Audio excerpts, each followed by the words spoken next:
much longer do we have? Aurora whispers. I don't want to think about it, but I glance at the clock anyway. We've kissed and dozed the afternoon away. In an hour, I should take a shower, I say. When she went to the bathroom earlier, I quietly checked my phone. There's a text from Serafina, confirming I can pick her up at her house after 7. Aurora presses her back into my chest, and I stop stroking her arm to hug her. I raise my head and kiss her cheek. We've been lying like this for a while. Tomorrow, Aurora whispers. What about it? Tomorrow is going to be wonderful, and the day after that, because I'm hers.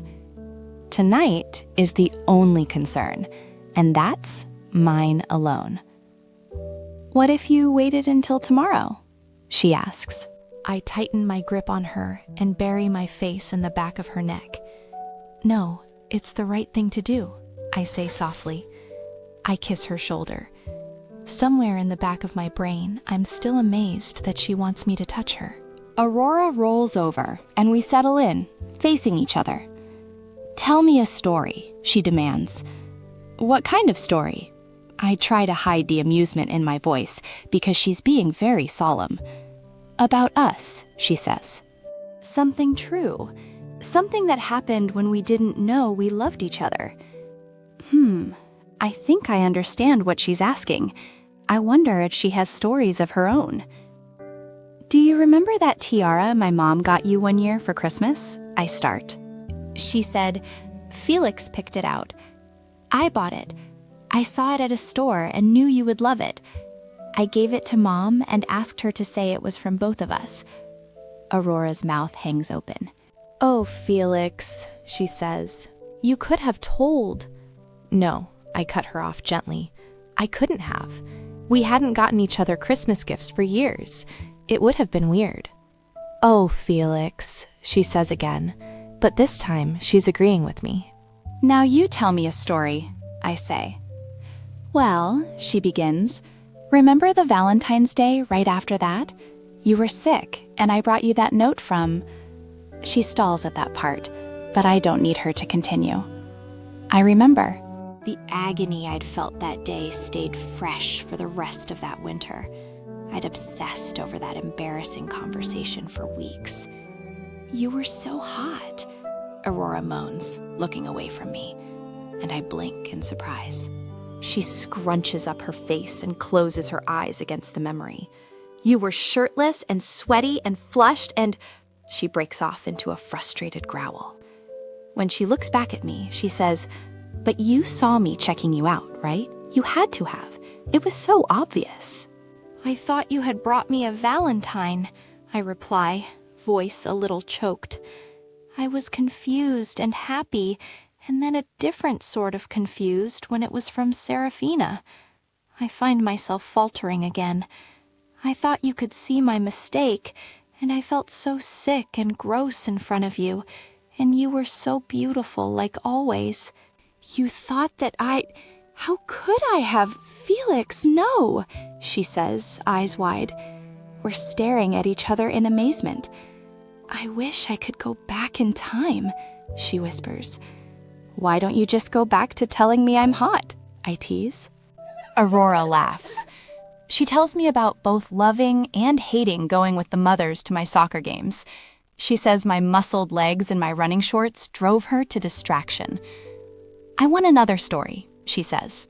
I stroke Aurora's hair and her arm as she talks, and I watch her face as her eyes close in pleasure, then open to look at me as she speaks.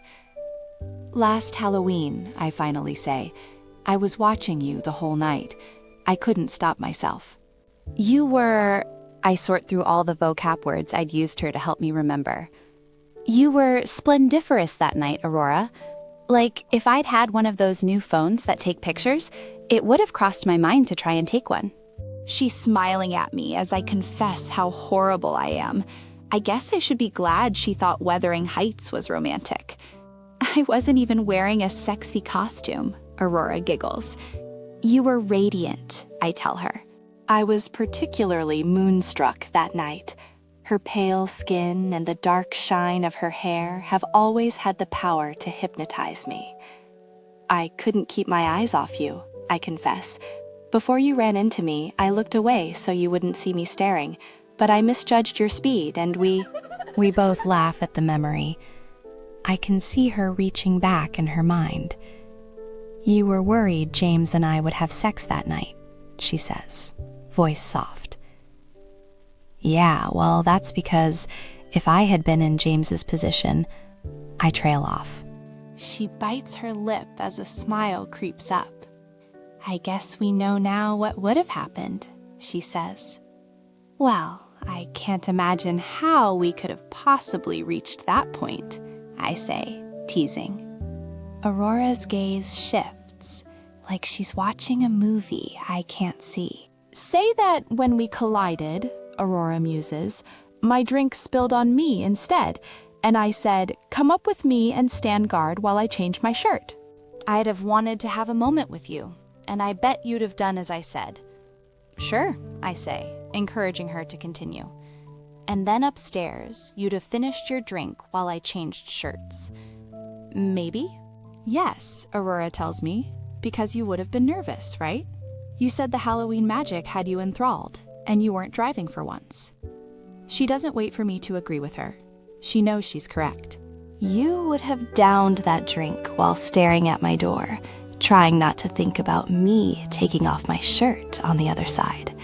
And when I came back out, I would have smiled at you, a little drunk too, and gazed up at you for a little too long.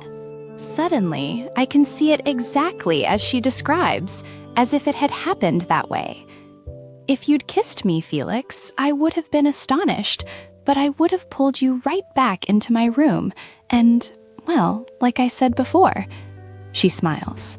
I don't think we would have gone all the way, I say as I return her grin. I'm not reckless, you know that. And besides, would you have been ready? It was never about not being ready with James, she says. It didn't feel right with him, but I didn't know that until I kissed you. If we had made out that Halloween, you're probably right. We wouldn't have done it. Aurora giggles. But we'd get in some state of undress before we came to our senses and realized that we'd be missed or caught. And what about that? I say, acting like I'm not already hooked. The party is still going on. We're in your bed and... She grins, but I want to hear this story. Okay then, hold on. Aurora's eyes get that distant look, and she mumbles, we recognize we have to stop before we get caught, and as we detangle our limbs, we make a few whispery, alcohol-fueled confessions. There isn't time for much. Neither of us would be brave enough to say the L word, I think. We'd fix our clothes and hair, but we'd know we couldn't be seen going back downstairs together.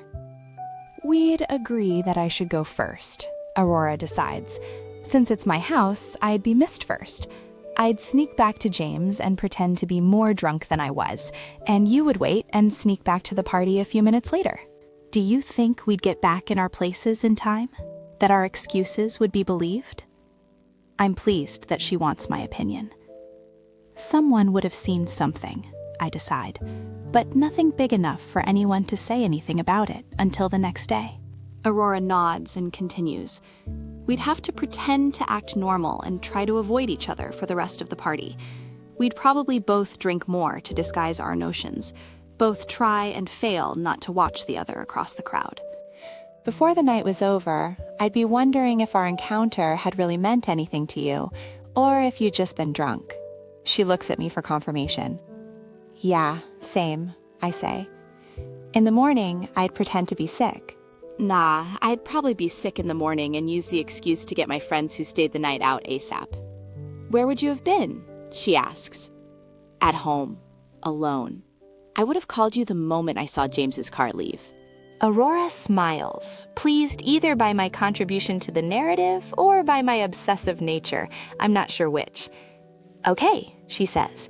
Over the phone, through the pain of our blinding headaches, we'd stammer confirmations of last night's heartfelt whispers, offer more detailed explanations of our true desires. One of us ends up over at the other's house, and she motions with her hand to our current situation, and we smile. I mean, that's about it. But remember, someone saw something the night before, I prompt. Well, of course we'd each have to break up to be together. The story of whatever suspicious thing was seen at the party would get spread and exaggerated. There's no avoiding that chapter. We'd be the center of a scandal, ostracized for being cheaters. Or, I don't know, everyone likes you, so maybe it wouldn't have been that rough for you. This is why I must break up with Serafina today. Can't she see that? I wish all that had happened, I tell her. I wish we'd had that time together, and today was another regular day for us. Aurora's gaze finds mine again, and she repeats my words to her. Everything is going to be okay. We're together now, right? I love you. How many times have I said that? Surely it will be annoying soon. I love you too, Felix, Aurora says, and pokes my nose. While we're talking about unsaid things, you haven't secretly been wishing that I call you Felix? Nah, I say. Felix is how I think of myself, but that's what I like about you calling me Felix. It's special. Even though the mothers call you that too? I poke her nose, and now I'm the one repeating her words. It's different when you say it. Felix. Aurora kisses me again, and then again, hungrily. A few minutes later, she breathes in my ear. We have time, don't we? Can we just... We have just enough time, but it's getting harder to resist making love to her again, so I decide to buy condoms tonight. Afterward, I ask her if she wants to join me in the shower. Aurora blushes and hides her face in her hands.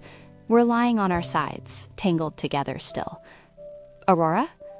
She says something behind her hands. I can't hear you, beloved. I'm surprised by the term of endearment. I've never used it before in my life, but it's fallen from my mouth naturally, and I wonder if it's going to become a habit. I'm too shy, she says. I can't take a shower with you. We're already naked? We've been in my bed together for hours. But there's water in a shower, Aurora says, and I decide that this is one of those times when her brain is wired differently. Okay, I say. Showers are a level of intimacy we can work our way up to. Might take a while, she says into my bare chest. I can't hold back a small chuckle. I run my fingers down her back one last time, and she shivers in a way that almost tempts me to stay after all. We have forever, I whisper into her hair, and then I wonder if forever is too much for her. Aurora raises her face and grins at me. Okay, she says. You're right.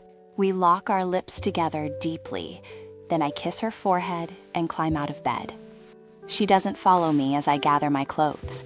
She stays in bed and watches me. I give her a quizzical look. I can't get dressed in front of you, she says. That's too awkward. I pause, trying to decide how to ask my first question, but then I laugh and say, I love you, Aurora. And somehow, she isn't tired of hearing it yet.